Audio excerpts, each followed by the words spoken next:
우리 공화당 TV를 시청하시는 여러분 안녕하십니까? 대한민국 역사 바로 알기 남광규입니다.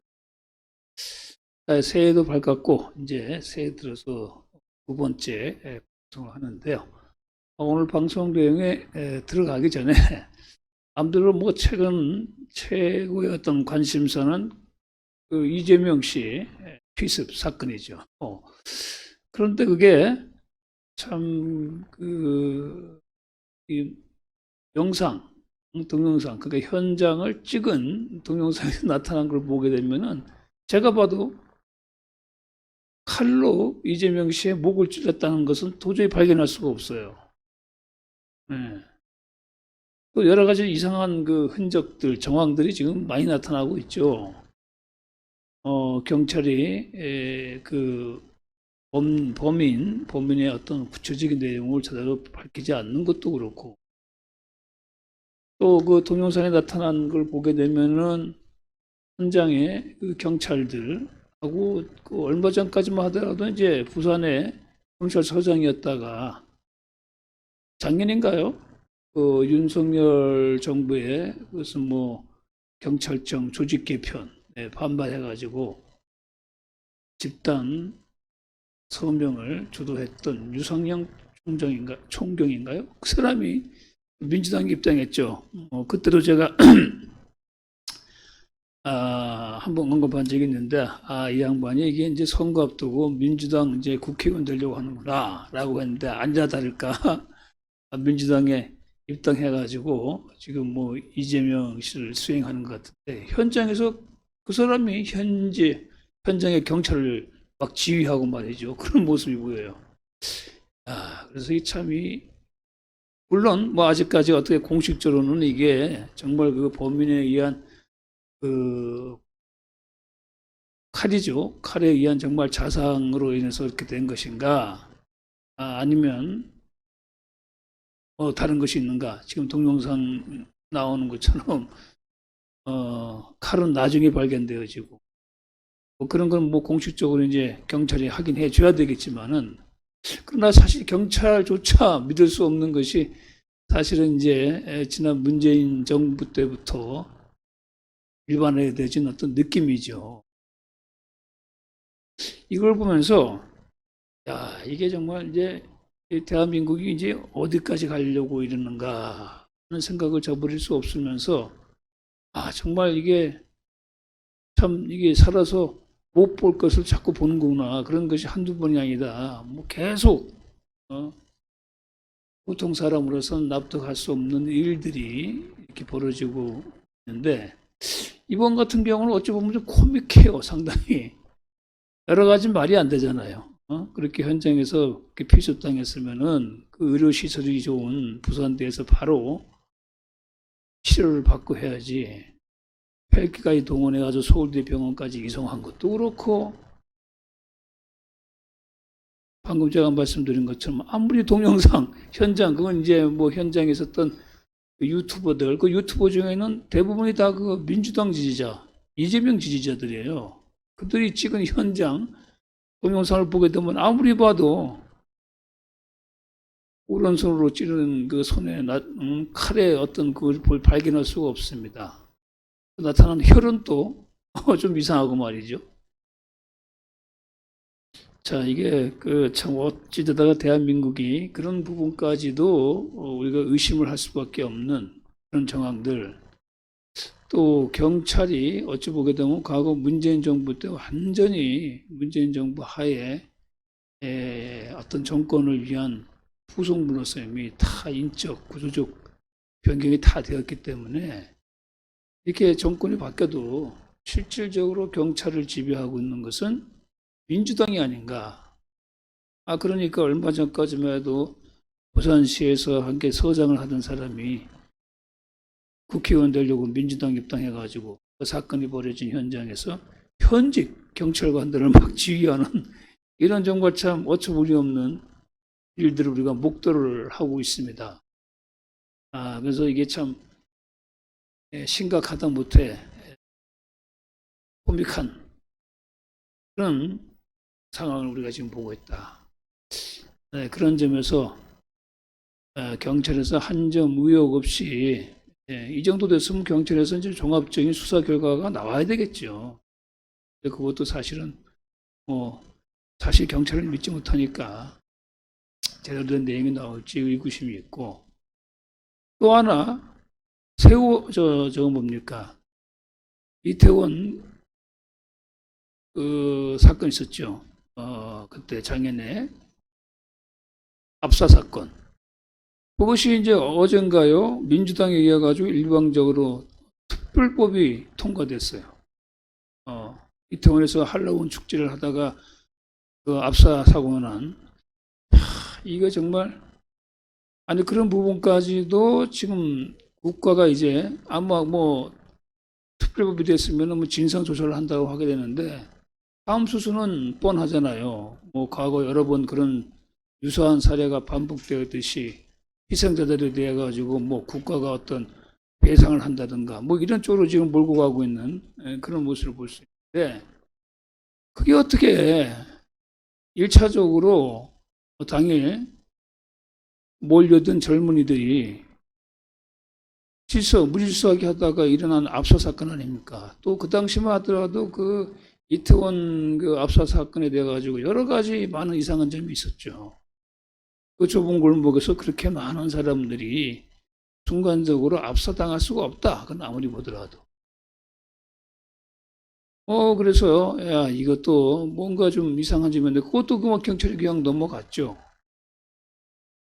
그런 일들이 지금 계속 반복되고 있고 이번 이재명 씨 그 피습 사건도 아마 또 그런 부분을 또 반복하지 않을까라고 하는 생각을 저버릴 수가 없습니다. 자, 이런 부분에 대해 가지고 윤석열 정부가 확실하게 어떤 국가의 그런 기본적인 역할을 해야죠. 책임을 해야죠. 당연히 이태원 참사도 그렇고 지금 뭐 이재명 씨 그 피습 사건도 그렇고 이제 국가 공무원을 가지고 우리가 믿을 수가 없고 나가서 정부 대통령을 믿을 수가 없으니까 그야말로 지금 뭐 정부가 있으나 마나한 뭐 그런 상황을 지금 우리가 살고 있는 것이 아닌가 그런 생각이 듭니다. 더구나 불과 이제 딱 3달밖에 남지 않은 총선을 앞두고 이런 상황에서 총선이 제대로 그게 정말 진행이 될 수 있을까요? 제가 이 방송을 통해서 틈만 나면 얘기하지만은 과연 유권자들의 선택이 그대로 반영된 결과가 나올 수 있을까요? 뭐 이런 부분에 대해 가지고로 지금까지의 어떤 흐름이나 아니면 지금 윤석열 정부의 능력을 봐가지고는 기대하기가 어렵다. 저는 개인적으로 역대 정부 가운데 이렇게 무능하고 무책임한 정부가 있는가 그런 점에서 야 우리가 늘 의심해왔던 것처럼 지금의 어떤 집권 세력과 야당은 크게 보게 되면은 그냥 하나의 묶음으로 볼 수 있지 않을까. 그럴 수밖에 없는 것이 그 2017년 탄핵 때 형성되어진 그 카르텔이 보다 더 구조적으로 견고해진 것이 아닌가. 뭐 그런 점에서 여와 야를 나눈다는 거. 이 자체가 의미가 없는 그런 현실 정치 구도가 아닌가. 저는 그렇게 생각을 합니다. 오늘 뭐 이재명 씨가 이제 퇴원해가지고 뭐 나름대로 뭘 발표한다라고 하는데 발표했을지는 어제군요. 그러니까 어제 발표를 했는데 그 내용은 제가 뭐 사실 확인하지 않았습니다.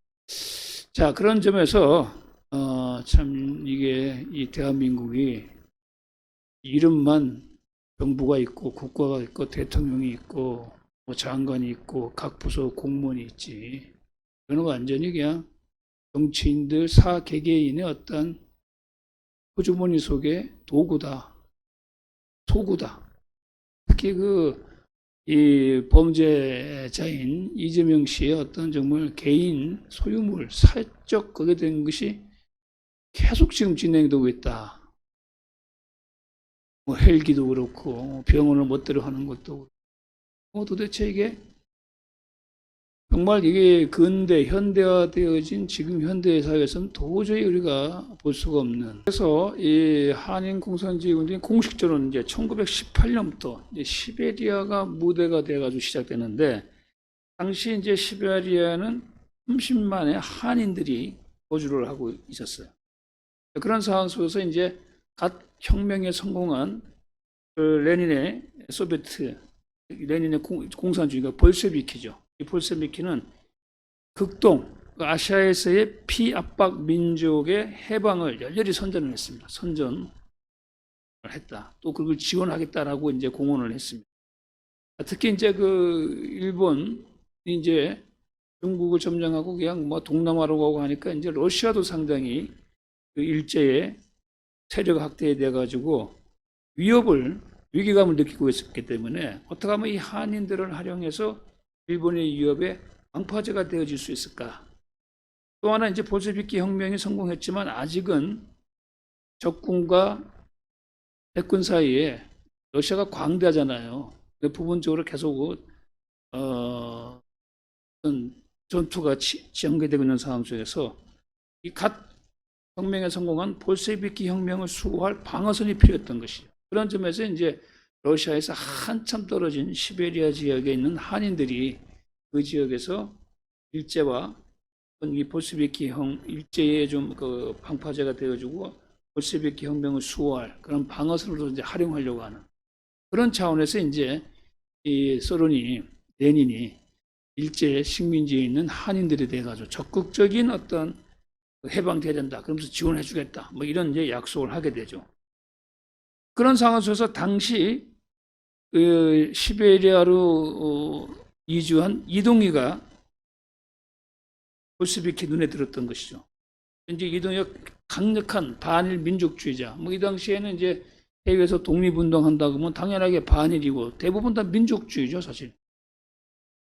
이동희가 이제 볼셰비키가 봤을 때 공산당, 소련 공산당이 봤을 때 아주 이 사람이 적합한 인물이다 라고 생각하고 이제 그를 찍었다고 볼 수가 있죠. 반면에 이동희 같은 경우는 반일 독립운동에서 사실 지원이 필요하잖아요. 원조자가. 그랬을 경우 소련 공산당의 지원이 필요하다. 이런 어떤 이해관계가 서로 맞아가지고 여기서 이제 사실은 한국 공산주의 운동이 태동하기 시작합니다. 그러면 이 이동희라는 인물은 어떤 인물인가에 대해 가지고 좀 살펴보죠. 그러니까 어떻게 보게 되면 우리나라 최초의 공산주의자라고 할 수가 있죠. 이동희가. 이동희는 1873년 한경남도 단천에서 출생을 했습니다. 그리고 1899년 서울의 육군 무관학교를 졸업을 했고 육군에 참령이 되어가지고 강화 진위대에서 이제 근무를 했어요. 그러다가 이제 1902년 개혁당이라는 것을 조직해가지고 개화운동을 하였고요. 1907년 8월 일제가 한일 10협약을 요구하면서 한국의 군대를 해산시켜버려요. 이때 붕괴해가지고 강화도 전등사에서 의병을 일으키다가 체포가 됐습니다. 체포된 이동인데 미국인 선교사의 도움을 받아가지고 석방이 되었고 속박된 그 해에 안창호 등과 같이 시민회를 조직해서 항일운동을 했다. 그 이동이라는 사람은 군인으로 시작해가지고 상당히 개혁적인 사람이죠. 개혁당을 만들고 개화운동을 하고 또 일제가 그 당시 대한제국 군대를 해산하니까 그게 반발해가지고 의병을 일으키고 그래서 체포되었다가 미국 선교사의 도움으로 석방이 되었고 석방된 다음엔 안창호와 함께 신민회를 조직했다. 자, 어쩌면 참 훌륭한 독립운동가이면서 한편으로는 어떤 괴화적인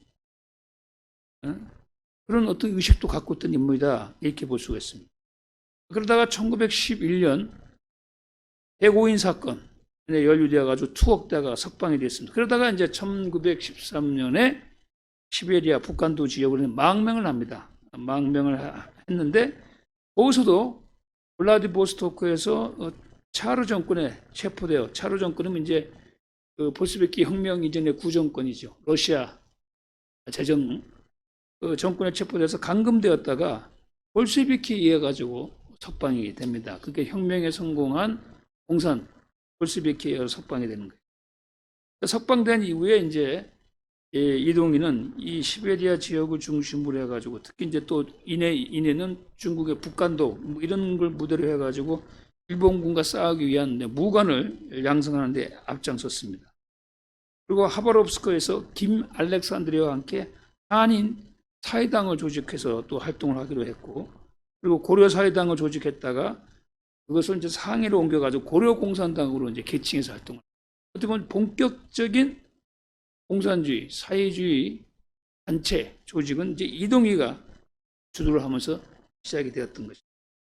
그래서 이동희는 1919년 3.1운동이 벌어지고 이제 4월달 임시정부가 상해에서 수립되잖아요. 그래서 임시정부에 참여하기 위해서 1919년 5월 그의 어떤 측근인 김립과 함께 상해도 이동해가지고 대한민국 임시정부에 참여를 했습니다. 그러면서 이제 또 과거 북간도에서 고려 공산당을 조직해서 활동한 영향력을 바탕으로 해가지고 임정래의 국무총장, 어찌 보면 이제 국방장관분과 비슷한 그런 자리. 그리고 1920년에는 이제 임시정부에서 이승만 대통령에 의해서 국무총리를 지내요. 그러니까 임정내에서도 상당히 지도적인, 주도적인 위치에 서게 되는 것이죠. 그런데 이제 이게 제가 방금 설명한 것처럼 이동영은 아주 이건 군인입니다. 순수 군인이야.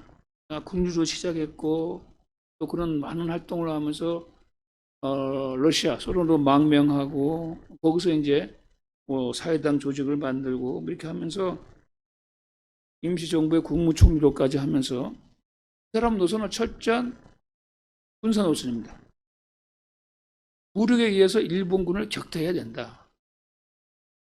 그러니까 뭐 사실 그 막강한 일본 제국을 상대로 해가지고 얼마 안 되는 독립군을 한다는 것은 현실성이 없죠. 그러나 그는 현실성의 여부와는 상관없이 무력에 의해서 일본군을 격퇴해야 된다는 걸 생각했기 때문에 이승만, 안창호, 뭐 여운형과 같이 이렇게 어떤 독립운동을 전개하는 것에 대해 가지고는 다른 입장이었다. 오직 군사력이면 의전에 살렸다.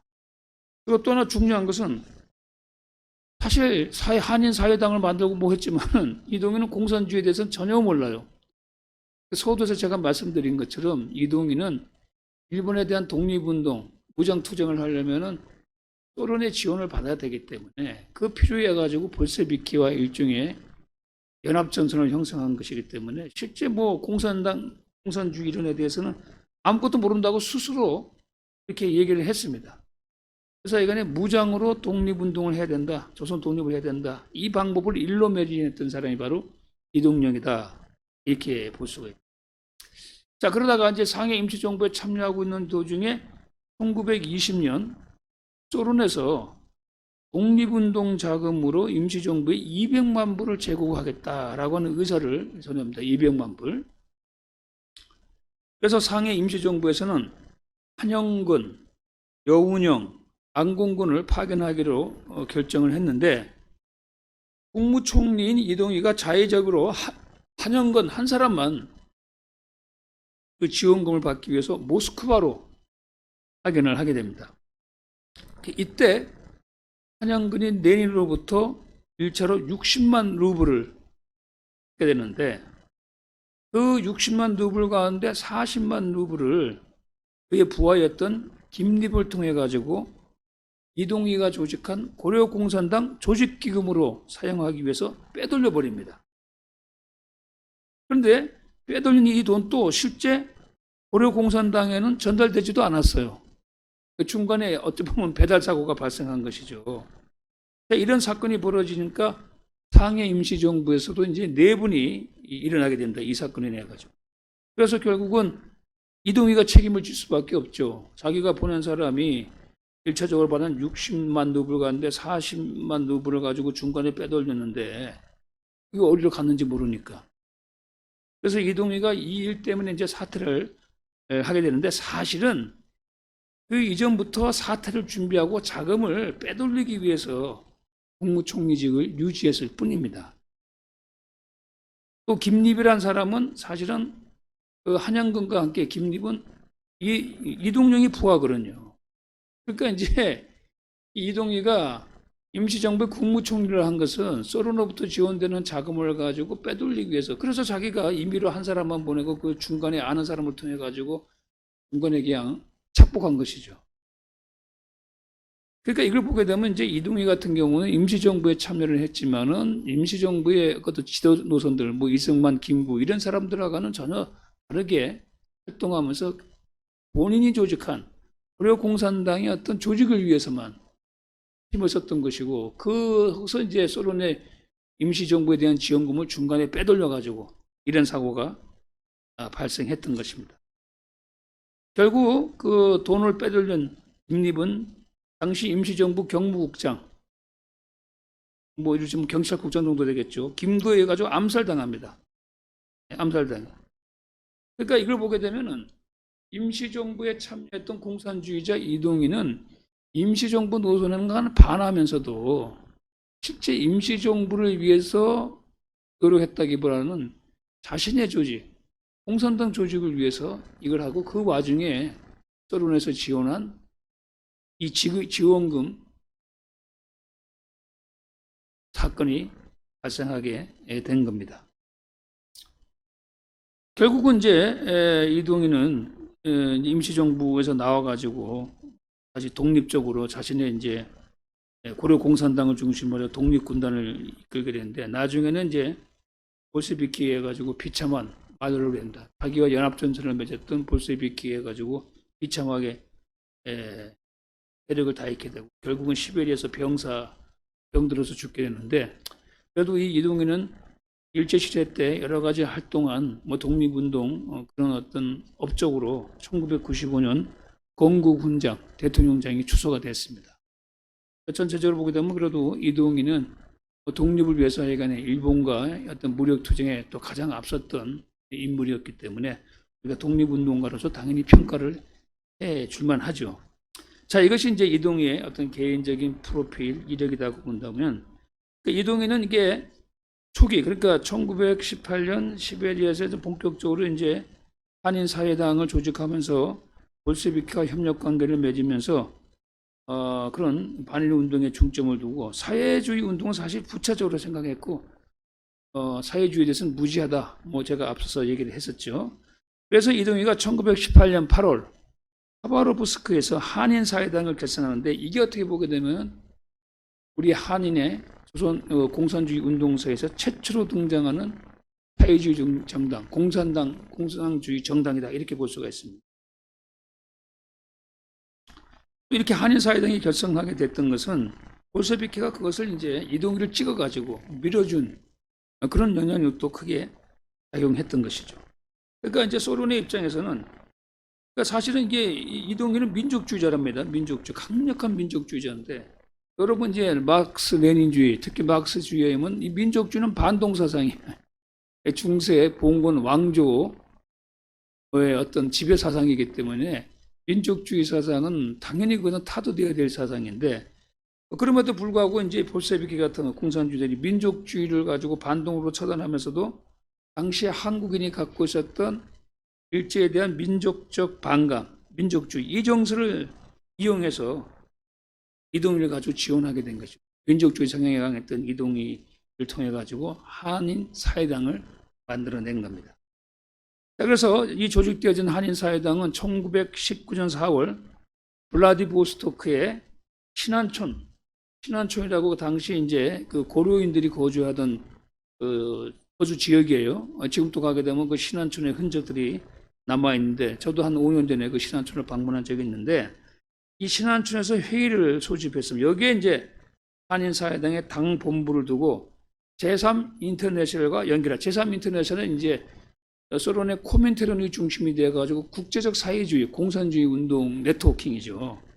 이와 연결을 하도록 한 거예요. 그래서 이게 한인사회당이 본격적으로 코민테른, 소련 공산당이 중심이 된 국제공산주의 운동의 중심 코민테른과 연결된 한국 공산주의 운동의 첫 이원이 되는 것입니다. 이동희는 신복부하로서 김립, 아까 얘기했죠?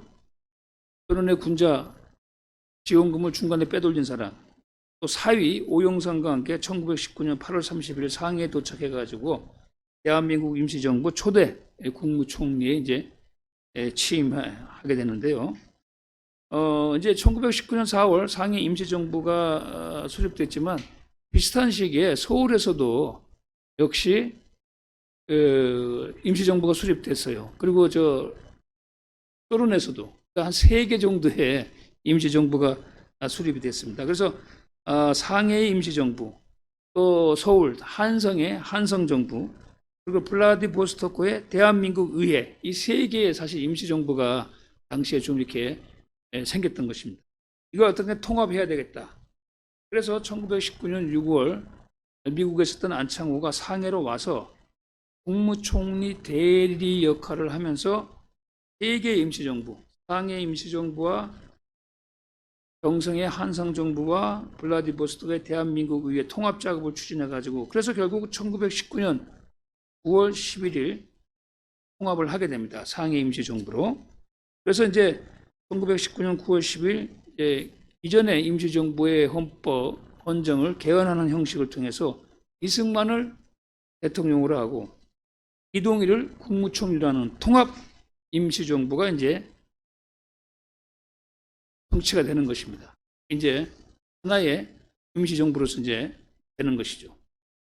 그런데 이렇게 국무총리로 부임한 이동희는 제가 얘기한 것처럼 이게 뭐 임시정부, 뭐 이승만이나 아니면 김구나 뭐 이런 사람들이 하는 운동 노선에 대해 가지고 좀 반대 입장이 있었고 그렇기 때문에 오로지 그 안에서 자기파 세력 확대만 주력을 하게 됩니다.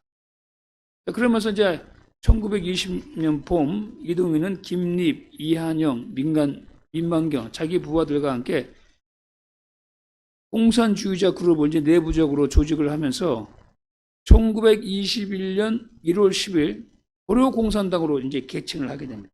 고려공산당. 그러니까 이제 앞서 있던 한인 사회당이죠. 한인 사회당을 이제 고려공산당으로 이제 바꾸는 작업을 했던 것이죠. 고려공산당을 이제 만들고 이름을 한인 사회당을 고려공산당으로 바꾸면서 이동희가 중앙위원회 책임위원 당수가 되는 것이죠. 자, 이어서 이제 1921년 5월 상해에서 고려공산당 대표회가 개최가 되었고 여기서 이제 선언을 채택하게 되는데 그 선언의 주요한 내용 중에 고려공산당은 제3국제공산당의 독립된 한국지부다. 그러니까 소련의 코민테른이 지도하는 전 세계 공산당의 한국지부다라고 하는 것을 이제 선언에서 분명히 밝히고 마지막으로 모든 무산자여 공산당 기차에 단결하다 이런 이제 구호를 내거는 선언을 채택하게 되는 것입니다. 당시 이제 일제 경찰이 1922년 8월 고려공산당을 가지고 이제 나름대로 이제 조사를 해보니까 당세가 정당원, 정식 당원이 1250명, 후보 당원이 3220명, 비밀 당원이 42명, 청년 정당원이 1500명, 청년 후보 당원이 800명, 뭐 이 정도로 당시 일제가 파악을 했어요. 여기서 이제 정식 정당원은 26세 이상의 입당 원서를 제출하고 절차를 밟은 사람들이고 후보 당원들은 이제 당원이 돼 정식적인 어떤 절차와 또 소정의 과정을 밟지 않은 사람들로 이제 구분될 수가 있습니다. 자, 이것이 이제 이동영이 주도한 공산주의 운동, 한인 사회당에서 시작되어진 그것이 이제 상해의 고려공산당으로 바뀌어서 활동하게 된 이게 이제 한국 공산주의 운동사의 첫 시작이다, 기원이다 이렇게 볼 수. 또 다른 한편으로 시베리아 한인 공산주의 운동이 또 활동하기 시작하는데 흔히 이 지역이 이르쿠츠크, 이 지역에서 시작된 이르쿠츠크 고려공산당이다 또 이렇게 이름을 짓습니다. 시베리아 한인 공산주의 운동은 이르쿠츠크 고려공산당이라는 이제 이름으로 이제 우리가 알려지게 되는데 1918년 1월 22일 이르쿠츠의 러시아 한인들이 이르츠크 공산당 한인 지부, 이르츠크 공산당은 이제 볼셰비키 공산당이죠. 그 공산당의 한인 지부를 조직하기 위해서 모임을 갖게 되는데 이 이르츠크 공산당은 결국 러시아 볼셰비키당의 한 하부 조직이 되는 것이죠. 그럼 이 시베리아 한인 공산주의, 그러니까 이르쿠츠크 고려 공산당에 참여한 한인들은 시베리아에 정착한 한인들이지만 대부분 러시아인으로 기여한 사람들이에요. 그러니까 러시아 문물에 익숙하고 볼셰비키를 공산주의, 레닌 정부를 적극적으로 지지하죠. 따라서 이들의 역할과 사명은 1차적으로 볼셰비키 혁명 전선의 한인들을 직접 동원하는 거예요. 그러니까 1917년 러시아 혁명, 볼셰비키 혁명이 성공됐지만 아직은 러시아 주변 지역, 먼 지역에서는 계속 제정 러시아군하고 볼셰비키군하고 계속 전쟁 중이었기 때문에, 전투 중이었기 때문에 어떻게든 이 볼셰비키 혁명을 지키기 위해서 한인들을 동원하는 그런 형식이 되는 거죠. 그래서 이런 볼셰비키 공산당에 충성하고 레닌으로부터 공산당, 볼셰비로부터 정치적 신임을 얻게 됩니다. 이런 토대 속에서 1919년 9월 5일 전 러시아에는 한인 공산당을 조직하게 되는 거죠. 이때가 봐도 이동희가 상해로 출발하기 직전인, 떠나기 직후입니다. 그러니까 이제 그동안 시베리아의 대표적인 공산주의 지도자던 이동희가 상해로 떠나고 난 다음에 바로 이제 이르쿠츠에서 별도의 공산당 조직이 이제 생기기 시작하죠. 그래서 전너 한인 공산당 대회가 1920년 7월 이르쿠츠크에서 이제 고려 공산단체 제1차 대표회가 개최가 되는데 이 회의는 이제 김철훈이라는 사람이 주도를 하게 됩니다. 그래서 이 대회는 결국은 이동희가 만든 한인 사회당을 대신해서 러시아, 소련 내의 한인 공산주의 운동의 주도권 장악을 위해서 러시아 내에 있는 한인 공산주의 세력을 규합해서 이동희의 공산주의 그룹에 대항하기 위해서 만든 조직이 되는 것이죠. 이때 명칭이 전노 고려공산당, 전러시아 고려공산당이라는 명칭이 사용됐던 거예요. 이동희는 한인 사회당이라고 했는데 여기서는 고려라는 명칭으로 이제 갖게 되는데 이거는 이제 아무래도 차별성을 갖기 위해서 그런 걸로 보여집니다. 그런데 이 이르쿠츠 이 공산당 조직은 이동희의 당 대입에서 훨씬 공산주의. 왜냐하면 이 사람들은 기여한 한인, 러시아인이고 볼셰비키 당에 적극적으로 충성하는 사람들이기 때문에 볼셰비키 공산당 노선에 철저한 사람들이고 또 정치적으로 상당히 이동희보다는 세련되어 있어요. 또 이동희 당에 있다가 이탈해왔던 사람들, 또 이 이르쿠츠크에서 활성되어진 전노 고려공산당, 이 사람들이 합작해가지고 이제 고려공산당을 이제 조직하게 되는데, 그래서 1921년 새칭 이르쿠츠파 고려공산당이라는 당이 이제 결성되게 된 것입니다. 역시 이제 일제 경찰이 당시 파악한 이르쿠츠크 고려공산당의 어떤 당세를 보게 되면 1922년에 조사에 따르면 당원 총수가 4,433명, 정당원이 825명, 후보당원이 3,580명, 비밀당원이 한 28명, 이 정도로 이제 파악이 됐던 것입니다. 자, 문제는 여기서 이제 우리가 역사에서 알고 있었던, 그리고 작년에 이제 홍범도 유해를 가지고 그 동상을 이제 육군사관학교 생긴 걸 옮기는 걸 이렇게 얘기를 해서 불거졌던 자유시 참변, 이 자유시 사건, 자유시 참변이 발생하게 되는데 1920년대 말 일제가 이제 본격적인 이제 그 한국 독립군 토벌 작전을 대대적으로 벌이게 되죠. 그래서 한국의 독립군단들이 러시아로 도망가가지고 러시아 영내로 들어가게 됩니다. 그래서 러시아 시베리아로 들어가가지고 독립군이라 해가지고 하나의 지휘된 통합된 조직이 아니에요. 별도로 많은 독립군이 별도로 활동했던 그런 시기인데 이들이 이제 많은 독립군단들이 시베리아로 들어갑니다. 일제의 추격에 토벌에 밀려가지고. 그래서 시베리아 들어가가지고 이제 다시 이제 독립군이 재편성되어지고 이제 통합 작업을 하게 되는데 그 통합의 결과 통합되어진 한국 독립군단이 제1부대가 러시아 치타의 1부대가 만들고 제2부대는 시베리아와 연해 있는 중국의 길림성 영안의 2부대가 이제 결성이 되어집니다.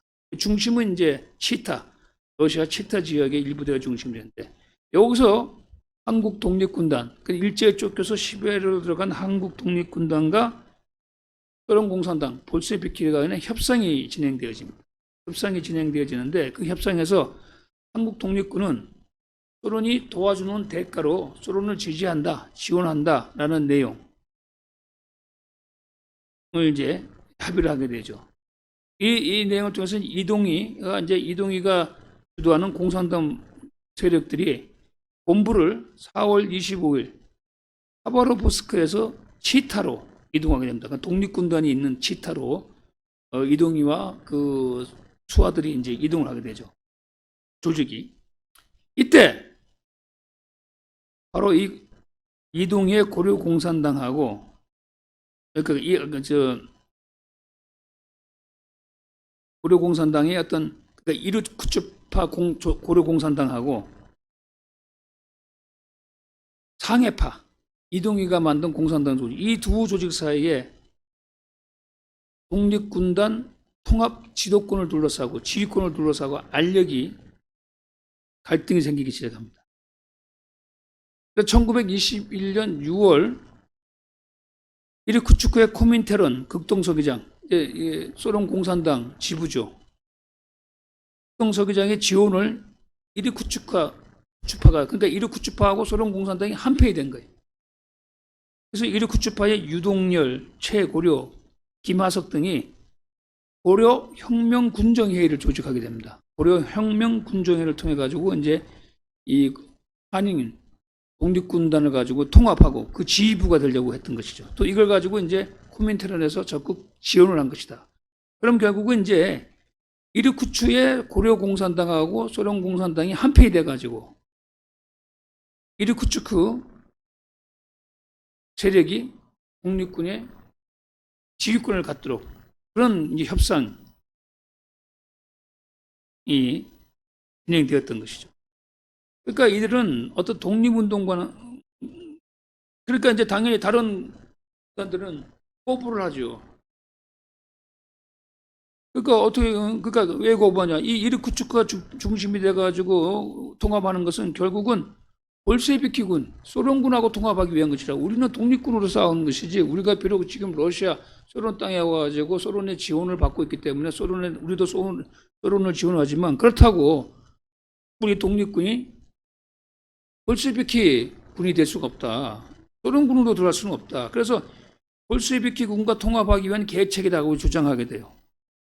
그래서 이 이르쿠츠크 집단은 이 독립운동, 독립군을 가지고 민족주의만을 추구하는 반혁명 집단이다. 이제 이르쿠츠크는 보다도 공산주의에 충실하기 때문에 소위 말해가지고 이제 볼셰비키와 협력하고 볼셰비키와 통합하려고 하지 않는 여타 독립군단을 가지고 민족주의를 추앙하는 반혁명 집단이다. 이렇게 비판하게 됩니다. 이렇게 알력과 갈등과 서로 대립이 고조되어지다가 1920년 6월 27일 이르쿠츠파하고 러시아 군대가 알렉제브스키, 현재 지명은 스보보든이라고 하는데요. 독립군에 거기 있는 개별 독립군을 포위하고 무장해제하려고 빨리 너 이제 무장해제하고 볼셰비키군으로 들어와라. 그래서 여기서 전투가 발발합니다. 전투가 발발해서 수백 명의 독립군, 한인 독립군이 살해되고 부상을 입게 됩니다. 또 1000명이 포로가 되어가지고 결국은 이르쿠츠크로 압송이 됩니다. 결국은 뭐냐? 이르쿠츠파가 볼셰비키하고 연합해가지고 다른 독립군단, 여기는 이동희도 속해 있었던 이걸 가지고 뭡니까? 무력으로 진압해가지고 제압한 것이죠. 그래서 이르쿠츠크로 압송되어진 한국 독립군단은 상당수 지도자들이 이제 소련군에 의해 가지고 감금당하고 또 사병들은 적군, 소련군으로 편입됩니다. 바로 이것이 그 유명한 자유시 사건 혹은 자유시 참변이 되는 겁니다. 이 과정에서 홍범도가 당시 이르쿠츠 혹은 소련 공산당과 협조를 했기 때문에 그래서 이 홍범도의 어떤 독립운동은 인정해주지 모르지만 어떻게 그런 사람을 가지고 육사교정에다가 동상을 세울 수 있느냐. 그래서 이제 홍범도 장군 동상 철거 사건이 발생했던 것입니다. 결국은 뭡니까? 우리 독립군사는 괴멸되어지고 살아남은 지도자들은 감금되거나 병사들은 혹은 소련군으로 편입되어져 가지고 이런 비극이 발생했던 것입니다. 그래서 이후에 이 볼셰비키파들은 소련군이거나 아니면 소련군이 인정한 한국 독립군만이 무기를 가질 수 있다 이렇게 규정을 하게 됩니다. 이 자유시 사건, 자유시 참변은 독립군이 그러니까 다수의 독립군단들이 시베리아 그 이역으로 들어가 가지고 러시아 적군에 의해 가지고 쓰러진 수백 명의 사상자, 부상자, 1000명의 포로 비극적인 참극이었습니다.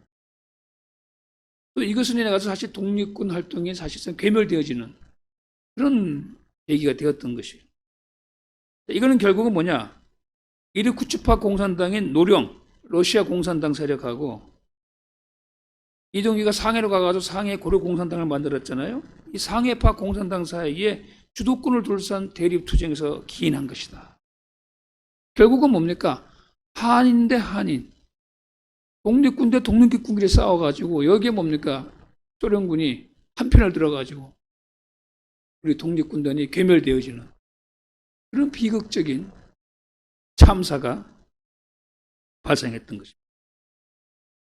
그래서 결국 이 자유시 참변은 본질적으로 소련 공산당과 한편인 공산주의 세력인 이르쿠츠파가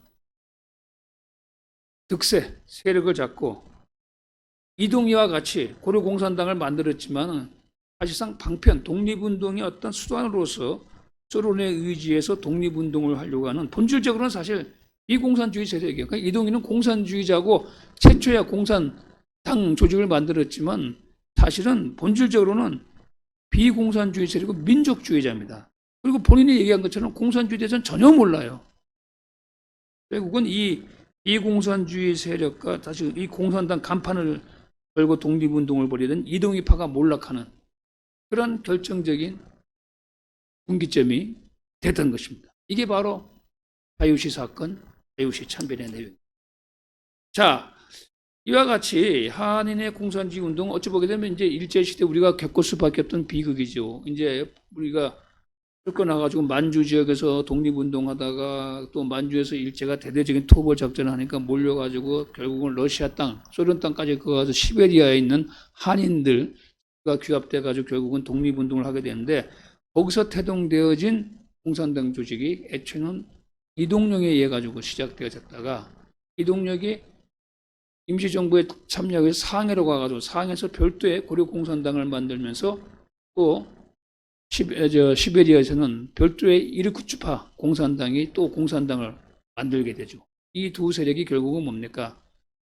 일제에 의해서 쫓겨간 한인 독립군 무장단체의 주도권을 둘러싸고 싸우다가 소련군의 지원을 받은 이르쿠츠파가 승리를 하게 되고 그 과정에서 이제 독립군 다수 희생당하고 이동희도 결국은 몰락하게 되는 그런 계기가 되었던.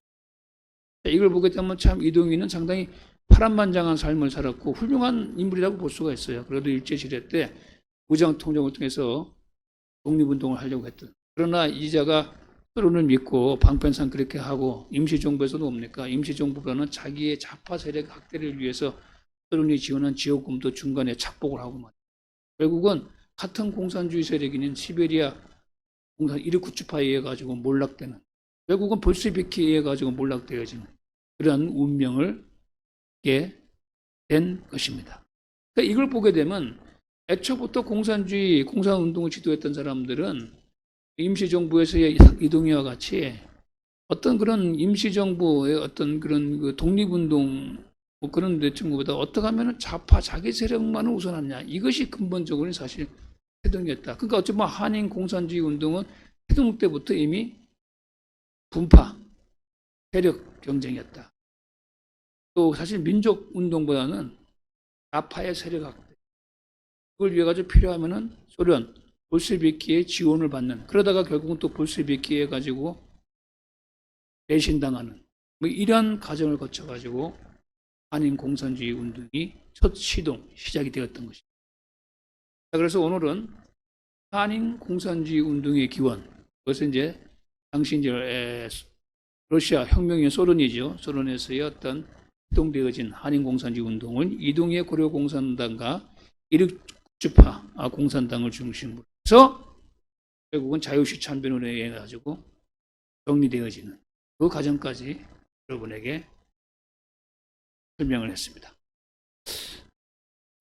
다음 시간은 이어서 한인 공산주의 역사가 어떻게 전개되었는가 그 부분을 계속 이어서. 자, 오늘 방송 여기까지 하도록 하겠습니다.